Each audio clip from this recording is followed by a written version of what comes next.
ప్రభువునందు ప్రియ దేవుని బిడ్డలారా, నేటి వాక్య ధ్యానం కొరకు ప్రార్థిద్దాం. ఎపిసోడ్ సహకారులు కావాలి, ప్రార్థించండి. ప్రార్థన చేసుకుందాము. మమ్మలను మిక్కిలిగా ప్రేమిస్తున్న మా ప్రియ పరలోకపు తండ్రి, మీ పరిశుద్ధ గణనామమునకు వందనాలు, స్తోత్రాలు. నేటి వాక్య ధ్యానము ద్వారా మాతో మాట్లాడుము. మా ప్రేక్షకులకు ఆధ్యాత్మిక మేలులను అనుగ్రహించము. భౌతిక ఆశీర్వాదముల కొరకు ప్రార్థిస్తున్నాము. మీ కృపా చొప్పున అనుగ్రహించము. ప్రభు, ఈ రాత్రి ప్రత్యేకంగా ఆర్థిక కృపనిమ్మని రక్షకుడైన యేసు నామమున అర్థిస్తున్నాము తండ్రి, ఆమేన్. ప్రభువునందు ప్రియ దేవుని బిడ్డలారా, దయచేసి మీ పరిశుద్ధ బైబిల్ గ్రంథాన్ని తెరవండి. మత్తయి సువార్త 21వ అధ్యాయము 28వ వచనము మీ ఎదుట ఉంచుకొనండి. దీనిలో చెప్పబడినటువంటి వాక్యము చాలా శ్రేష్టమైన అర్థాన్ని మనకు తెలియచేస్తుంది. ఒబీడియన్స్ యొక్క నిజ అర్థాన్ని తెలియచేస్తుంది. చదువుకుందాం. మీకు ఏమి తోచుచు ఉన్నది? మీకు ఏమి తోచుచు ఉన్నది? ఒక మనుషునికి 2 కుమారులు ఉండిరి. అతడు మొదట వాని యొద్దకు వచ్చి, కుమారుడా, నేడు పోయి ద్రాక్ష తోటలో పని చేయమని చెప్పగా వాడు పోను అని ఉత్తరమిచ్చాను. గాని పిమ్మట మనసు మార్చుకుని పోయాను. అతడు రెండవ వాని యొద్దకు వచ్చి ఆ ప్రకారమే చెప్పగా వాడు, అయ్యా పోదును అనెను, కానీ పోలేదు. ఈ ఇద్దరిలో ఎవడు తండ్రి ఇష్ట ప్రకారము చేసిన వాడని వారిని అడిగెను. అందుకు వారు మొదటివాడే అనిరి. యేసు, సుంకరులను వేశ్యలను మీకంటే ముందుగా దేవుని రాజ్యములో ప్రవేశించుదరని మీతో నిశ్చయముగా చెప్పుచున్నాను. యోహాను నీతి మార్గమున మీ యొద్దకు వచ్చెను, మీరు అతనిని నమ్మలేదు. అయితే సుంకరులను వేశ్యలను అతనిని నమ్మిరి. మీరు అది చూచి అతనిని నమ్మునట్లు పశ్చాత్తాపపడక పోతిరి.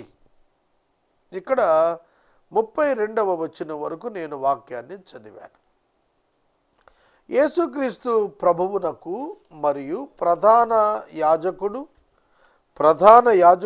ప్రజల పెద్దలకు మధ్య జరుగుతున్న సంభాషణ. 28వ వచనము సంభాషణ. ప్రధాన యాజకుల బృందమునకును యేసుక్రీస్తు వారికి మధ్యన జరుగుతోంది ఈ మాటల సంభాషణ. మీకు ఏమి తోచుచున్నది? ప్రశ్న. What do you think? ప్రతిసారి మనం నేర్చుకోవలసిన పాఠం ఏమిటంటే, వాక్యము విషయమున మన అవగాహన ఏమిటి? What do you think? What do you think? నువ్వేమని ఆలోచిస్తున్నావు? నువ్వేమని అనుకుంటున్నావు? నువ్వేమని భావిస్తున్నావు? నీకు ఏమని అనిపిస్తోంది? You must tell your understanding and judgement. నువ్వు చెప్పాలి అంటూ 2 కుమారులను ఒక తండ్రిని జ్ఞాపకం చేస్తూ వచ్చాడు. ఇక్కడ విధేయులైన కుమారులు, అవిధేయులైన కుమారులు. విధేయత చూపుతామని చెప్పిన, విధేయత చూపనని చెప్పిన 2 కుమారులు. అయితే హూ ఈజ్ రియల్లీ ఒబీడియంట్? ఇది ఇక్కడ చర్చ. ఎవరికి పోలుస్తున్నాడు? ఈ 2 కుమారులను ఎవరికి పోలుస్తున్నాడు అనగా, శాస్త్రులు, పరిసయ్యులు, యాజకులు, ప్రధాన యాజకుడు ఎటువంటి కుమారుడు అనగా, మేము పోదుము అని చెప్పి వెళ్ళక మానిన కుమారులు. వారు ఒప్పుకున్నారు వెళతామని, కానీ వెళ్ళరు. మేము వెళ్ళము అని చెప్పిన ఒక కుమారుడున్నాడే, వేశ్యలు మరియు సుంకరులు. మేము వెళ్ళం అని చెప్పిన కుమారుడు వెళ్ళాడు. అంటే ఒబీడియన్స్ చూపించాడు, విశ్వాసము చూపించాడు. కనుక సమాజంలో వేశ్యలను సుంకరులను ప్రభు వారిని పోలుస్తూ వారు దేవునికి విధేయత చూపిన వారుగా, మారు మనసు పొందటం వలన విధేయత చూపిన వారుగా ఎక్స్ప్లెయిన్ చేస్తున్నాడు. ప్రధాన యాజకుల బృందం మారు మనసు లేనందున మొట్టమొదట వెళతామని చెప్పి వెళ్ళని వారిగా విధేయులుగా ఉండిపోయినట్లుగా చూపిస్తున్నాడు. కాబట్టి ఇక్కడ మీకేమి తోచుచున్నది అన్నప్పుడు వాళ్ళు తెలిసి ఈ జడ్జిమెంట్ వాళ్ళు తమకు తామే విధించుకున్నారనేది మనకు అర్థమవుతుంది. కనుక మీకేమి తోచుచున్నది అన్నప్పుడు మీరు అతనిని నమ్మలేదు, యోహాను వచ్చాడు మీరు అతనిని నమ్మలేదు, అలాగే మీకంటే ముందు సుంకర్లు దేవుని రాజ్యానికి వెళ్తారు అని మీతోటే నేను నిశ్చయంగా చెబుతున్నాను. ఈ మీతో మీ అనేటువంటి పదాలు యాజకులను, ప్రధాన యాజకుడిని మరియు ప్రజల అధికారులను సూచిస్తున్నాయన్నమాట. కనుక ఇక్కడ యేసు ఈ యొక్క మ్యాటర్ చెబుతున్నప్పుడు ఆ ప్రజలతో సంభాషణను కొనసాగిస్తూ మాట్లాడుతున్నారు. ఇది మనం అర్థం చేసుకోవాలి.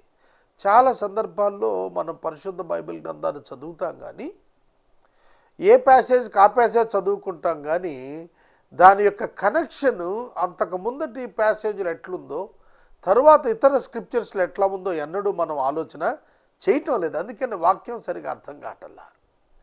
ఇప్పుడు చూడండి, ఇందులో 28వ వచనంలోకి వచ్చాడు, మీకేమి తోచుచున్నది అనేటువంటి ప్రశ్న పై వచనాలను కనెక్ట్ చేస్తోంది.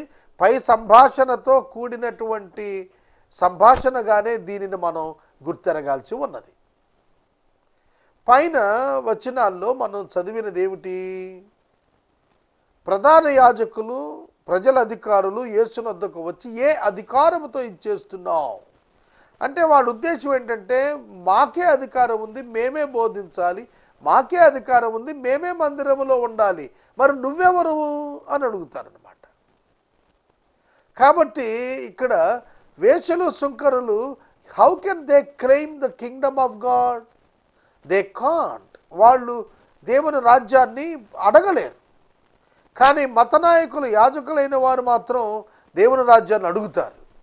కానీ వాళ్ళు పొందే దిక్కుగా వారి జీవితాన్ని వారు ఉంచుకోలేకపోయారు. అంటే మారు మనసు లేని వారుగా ఉండి పొందలేకపోతున్నారు. వేశ్యలైనా సుంకరులైనా మారు మనసు పొందిన వారు ఉన్నప్పుడు వాళ్ళు ఖచ్చితంగా పరలోక రాజ్యానికి వెళ్ళటానికి దేవుడు ఏర్పాటు ఇచ్చాడు. కనుక ఈ డిబేట్లో, ఈ డిస్కషన్లో మీకేం తోస్తున్నది అనేటువంటి ప్రశ్న ద్వారా మనం కూడా ఇవాళ స్క్రిప్చర్ చదువుతున్నప్పుడు మనకేం తోస్తుందో మనం చెప్పాలి. అలా చెప్పగలిగినప్పుడు మన జీవితం అలా ఉందో లేదో పరీక్షించి చూసుకోవాలి. ఇది అతి ప్రధానమైనటువంటిది. ఒక మనుషునికి 2 కుమారులు ఉన్నారు, 2 కుమారులే. అవిధేయుడైన వాడు కుమారుడే, విధేయుడైన వాడు కుమారుడే. మొదట మాటతో విధేయత చూపాడు, క్రియ దగ్గర అవిధేయత చూపాడు ఒకడు. మరొకడు మాట యందు అవిధేయత చూపాడు, కానీ క్రియలో విధేయత చూపాడు. కనుక క్రియ యందు విధేయత చూపించినటువంటి వాడినే ప్రభు మెచ్చుకున్నాడు. ఎవరు? ఏ కుమారుడు తన తండ్రిని ఎక్కువ సంతోష పెడతాడంటే మాటతో చెప్పిన వాడు కాదు, క్రియతో చేసిన వాడినే తండ్రి సంతోషపడుతున్నాడు. కనుక మనుషులను ప్రేమించాలని మాటలు చెప్పేవాడికి, ప్రేమించి చూపించేటువంటి క్రియలు చేసేవాడిని దేవుని ఎదుట పెడితే, మనుషులను ప్రేమించండి అని చెప్పినవాడికి దేవుడు బహుమానం ఇవ్వడు. ప్రేమించి చూపించిన వారికి, క్రియ చేసిన వారికే బహుమానం ఇస్తాడు. ఇది పాఠం మనం తప్పకుండా తెలుసుకోవాలి. ద్రాక్ష తోటలో నేడు పోయి మీరు పని చేయండి. చాలా ఇంపార్టెంట్ వర్డ్స్ ఉన్నాయి ఇక్కడ. నేడు పోయి ద్రాక్ష తోటలో పని చేయుము కుమారుడా అని పిలుస్తాడు.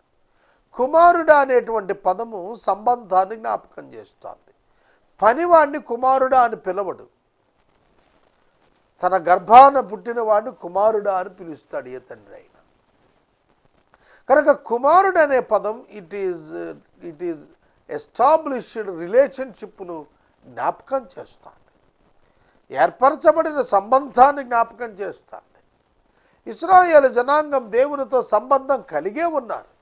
ఈ కుమారుల వలె యజమానునికి ఆ కుమారులు ఏ విధంగా సంబంధం కలిగి ఉన్నారు, అలాగే ఇశ్రాయేలీయులందరూ దేవునితో సంబంధం కలిగే ఉన్నారు.